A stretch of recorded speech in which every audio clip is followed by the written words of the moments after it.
Good morning, everybody. It's your friend Rick.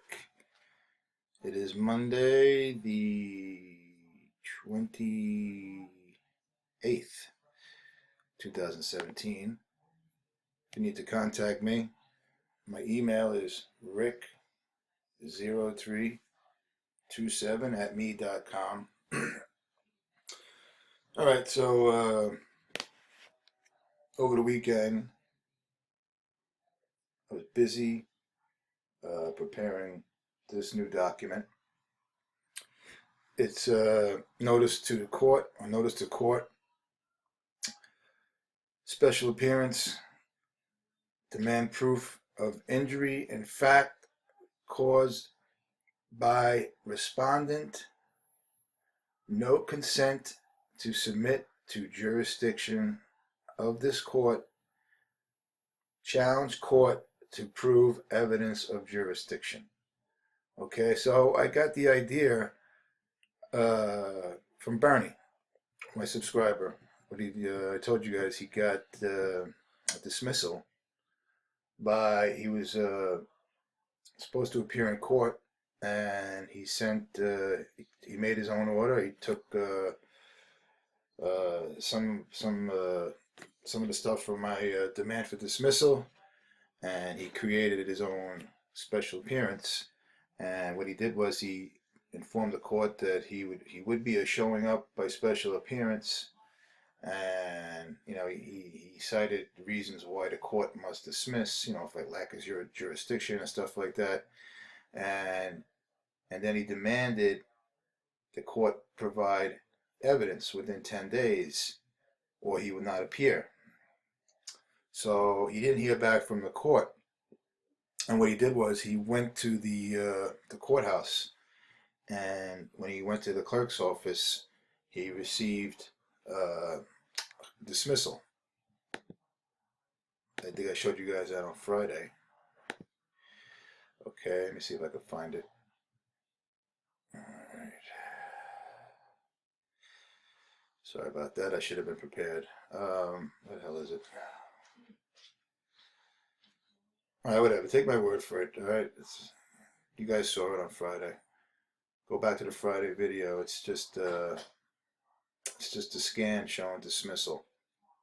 All right, so it dawned on me. I'm like, all right, being that I switched things up, that we're focusing now a lot of is when you get noticed in the mail to come to court. What we're doing now is I put together a bunch of affidavits, and you don't have to use all of them. All right. See, all the affidavits I give you guys, you don't have to use all of them. You just use the ones that apply to you. Okay, I have so many of them for different situations. That's how my list of affidavits have grown, because we're constantly reacting to their reactions. And what's always is consistent with dealing with these people is when we demand jurisdiction, they don't respond. Or when they do respond, they're bullies. Yeah, I said I have jurisdiction, and one judge responded to a guy's demand for jurisdiction by saying, "Yeah, I'm a lawyer. I'm a licensed lawyer, and now I'm a judge." It's like, no, that's not what we meant. Just because you're a judge, and a lot of these judges think this, well, they think that you're dumb enough that you don't realize. They think, well, I'm a judge, and that's where my jurisdiction comes from. No, it doesn't.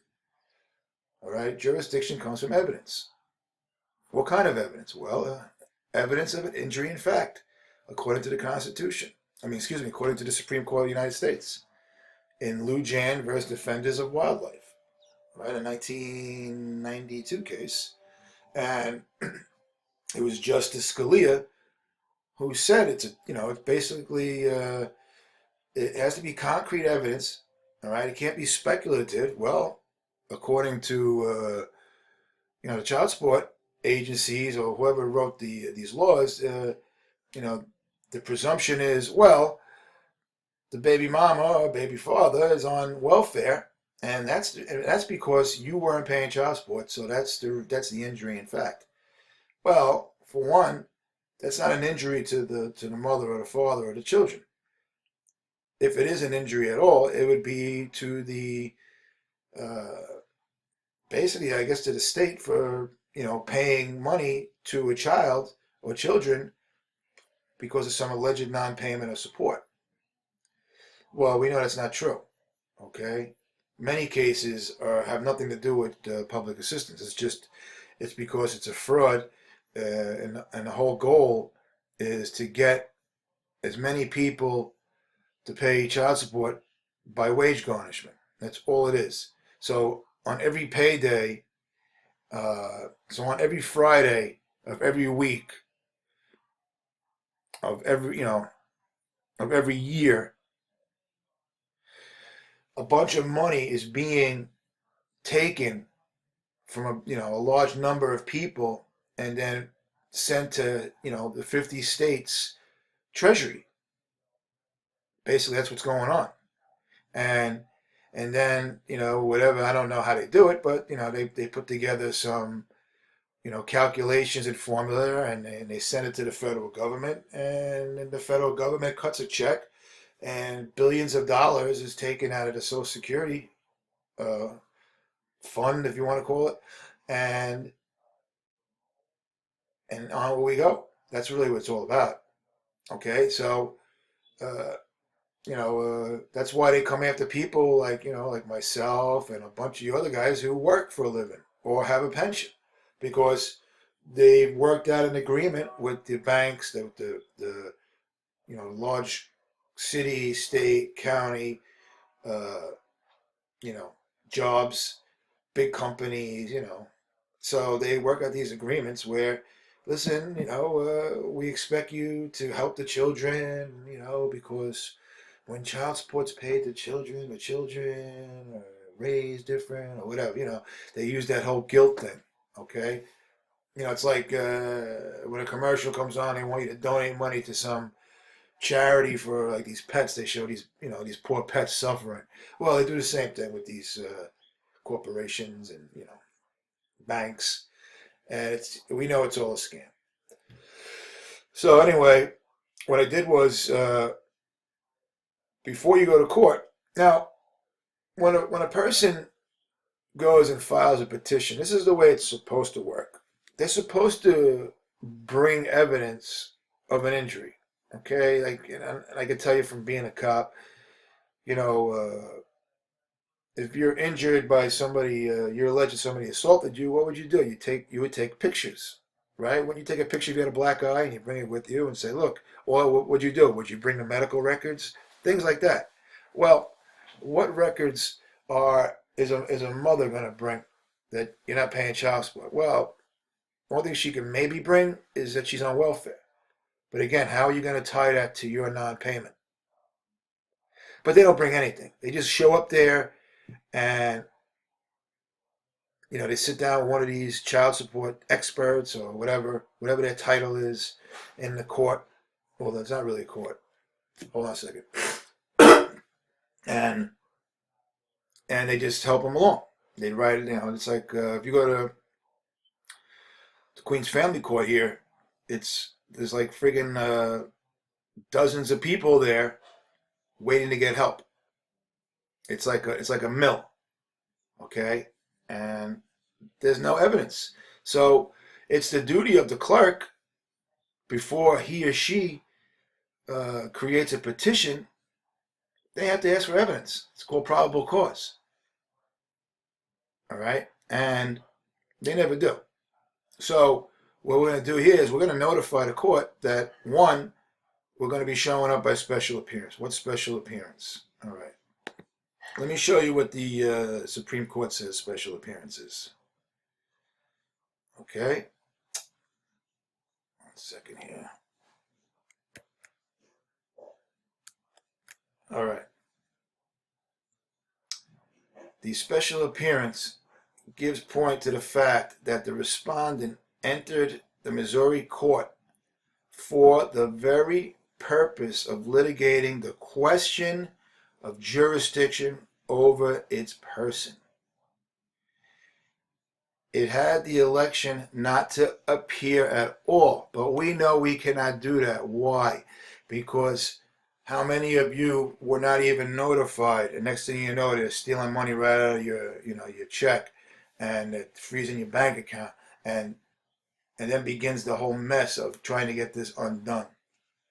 Well, also they notify us and they threaten us. You may be incarcerated. Default judgment is going to be entered against you. Your driver's license is going to be suspended. And let's be real, everybody knows about child support now. Okay, so just being told you got to go to court for child support is enough to scare you alone. So you're going to be showing up under duress. It's that simple. All right. So in other words, we're not allowed to not appear at all. But what we're going to do, we're going to say, all right, well, guess what? I'm appearing by special appearance. Oh, by the way, before I show up for special appearance, I need you to show me the evidence. Now, I tried this already, not with the special appearance, but with the clerk. And these clerks are nothing but shady, slippery pieces of you know what. All right? And they'll say, well, I'm not allowed to interfere in the purse. No, dummy, I'm not asking you that. I'm asking you to show me the evidence that the petitioner provided to you. All right, so just that alone could put a crimp in this whole process, because that could be a delay, and they do that. All right, they'll cause a delay in the we're going to ask for 10 days. Well, because we got to put together a competent defense. All right, you're being accused of some serious stuff here that can destroy your life for a long time. Well, I need to see the evidence so I can put together a competent defense strategy. All right, so let's get back to this. If, in the absence of appearance, the court had proceeded to judgment, which we know that, right? Let's say default judgment in our case, and the present suit had been brought thereon, respondent could have raised and tried out the issue in the present action, because it would never had its day in court with respect to jurisdiction. So the whole thing is jurisdiction, jurisdiction, jurisdiction. Okay? We have to keep demanding to see the jurisdiction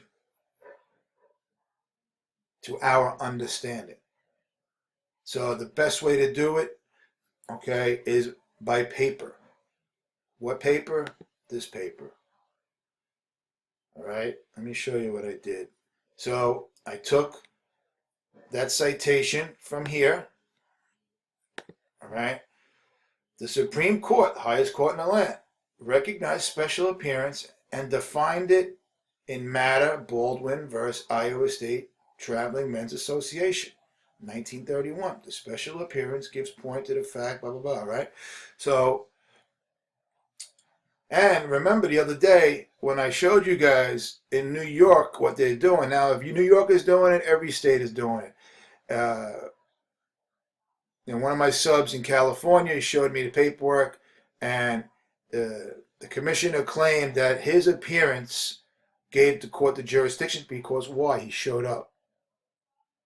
And that's what the Article 5 of the Family Court Act in New York said, the same thing.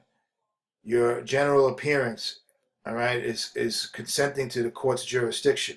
Well, guess what? It ain't going to happen with us.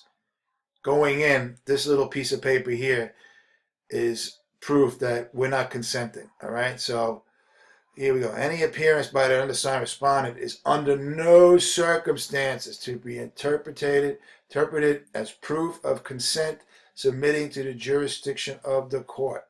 The basic principles of American jurisprudence requires a court to provide jurisdiction when commanded by the respondent.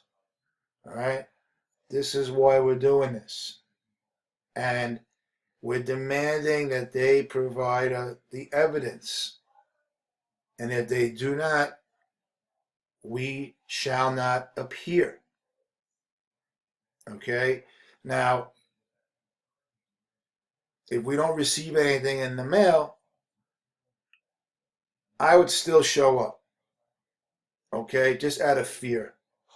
You know, you could show up and argue and say, well, where I provided a special appearance notice to the court, to the clerk, because this is basically addressed to the clerk. All right. So, because the clerk is the one who is supposed to, theoretically accepted evidence of jurisdiction of an injury in fact. All right. Also, I touched on that. I'm always touching on Supreme Court decisions. It's what I got some of you guys. Some people like to second guess my paperwork. Like I don't know what I'm doing. All right. Oh, would this work in New Jersey? It's gonna work everywhere. I do not deal with territorial rules and procedures. I go nationwide. I go by using the highest court in the land, and I use also federal courts of appeal, or if I have to, I'll use a state Supreme Court decision. I try to use as high a court as possible. Okay, that way there's no issues of a territorial jurisdiction. What territory are we talking about? We're talking about states. State of this, state of that. All right. And guys, stop focusing on stuff that has absolutely nothing to do with your the paperwork. So in some of my paperwork, I have things highlighted. Don't worry about it. Leave it highlighted if you want. If you want to undo the highlight, then undo it. It's not going to hurt you. Okay? It's highlighted for a purpose. That way, uh, one of these judges or fake judges cannot feign ignorance when they're not supposed to anyway, but we're also pointing it out for a reason. That, hey, listen, this is the reason why you have to fine for us. Now, if you don't want to do it, let me show you how to undo it. All right? Let's say we take this. This is how you highlight it, right? You come over here, highlight. All right? Now you want to undo it. Again, come over here. None. There you go. That's it. Real simple. Now I'm going to show you another tool. Been telling you guys about this app called Grammarly. All right? Grammarly is this is how you spell it. Grammarly. That's the app. It's a free app. If you want, you could also pay. You get extra services for it. But let me show you how it works. All right? So we want to see if this is written correctly. All right? So you cut, right? Come up here. I covered it. Not cut. Copy, right? Come over here, right? It says type or paste, right? It says passive voice. But it's like, to me, I don't see that as a problem. So what you do is you click on it, and it gives you the sentence. The sentence appears to be written in the writing of an active, and in the passive voice. Consider writing an active more. They give you examples of how to do it. The mayor, passive, was informed. Mr. Jones informed. So in other words, the mayor was informed. So if you want to be active, who informed the mayor? Mr. Jones informed the mayor. Okay, so what you're doing is you're using evidence. So the mayor was informed of accounting errors. All right, so it's passive. But who informed him? Well, Mr. Jones informed the mayor. So that tells you who informed him, and it also tells you the mayor's informed. Okay, but I had this is extra. I'm paying extra for this. Okay, so but again, this is okay. This thing here is not a big deal. All right, and remember I told you guys that they give you a score. See, I got a score of 91. That's fine. The spelling is correct. The grammar is correct. That's all we care about. All right. You have good spelling, good grammar. They're gonna take you more serious. Trust me. All right, it's okay to misspell a word here and there. I do it on purpose sometimes. All right, it's not a big deal. And here's the thing. Sometimes I get people like, hey, Rick, you misspelled it. I don't know. Some people like to try and impress me how smart they are. Thank you. But it's not going to force you to lose your case. Trust me. All right, so there you go. So I'm going to shut this down. All right, the affidavit. This is going to be as soon as you receive something in the mail. Now, let's say you are already going through it. You know what? Introduce this as soon as possible. Okay? And be ready to fight. Okay? And a lot of my subscribers, they start using my paperwork, and then when they start seeing all the games being played by these people, it gets, it shows them, oh my God, I'm onto something here. Yeah, you are. And it also shows you that my paperwork works. Why are they lying? Why are they misrepresenting the facts and the law? Why? Because they cannot prove it. Why? Because they're committing a fraud against you. Okay? That's their job. Their job is to bring in as much money as possible. That's what this is all about. It's all about money. All right, so if you have an upcoming court appearance, introduce this. You could do this at any time. You're allowed to challenge jurisdiction at any time. At any time. All right? All right, everybody. So listen, I want you to enjoy the rest of your Monday, and I'll talk to you guys later.